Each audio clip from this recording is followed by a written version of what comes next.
we're going to learn how to cite images for our Pecha Kucha bibliographies. Remember that my paper is on American exceptionalism.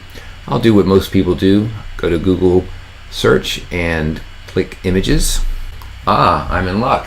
Here's a photo of Obama looking at flags, and my paper started in my intro with Obama talking about American exceptionalism, so I'll use it, but I can't just cite Google Docs. I have to click through and visit the site, so I'll click that visit button. Yep, looks good. So first I'm going to cite the page, and then I'll cite the picture. Why? Because the MLA 8 has turned citations into a container system. It's sort of like Russian dolls. You know how one is inserted in the other? Well, that's the way citations are. So the picture is inserted in the web page. So first I'll cite the web page, then I'll cite the picture and stick it in front. Well, citing a web page is pretty easy. I can take the URL for beginners and go to something like EasyBib.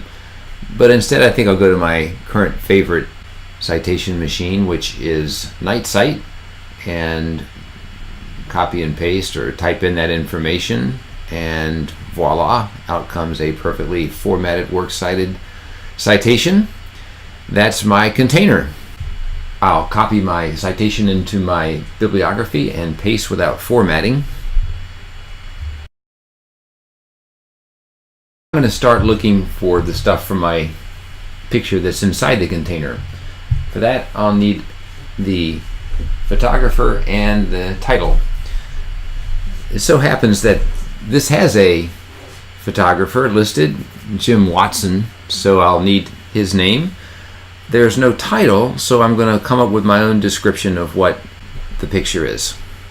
Notice I typed the photo info in front of its container, the container I got from my citation machine, and I put his name in there, last name first, Watson, Jim, period, and then I come up with my own description of what it is, starting with the medium, which is a photograph. I can say photo, and I put a period after that.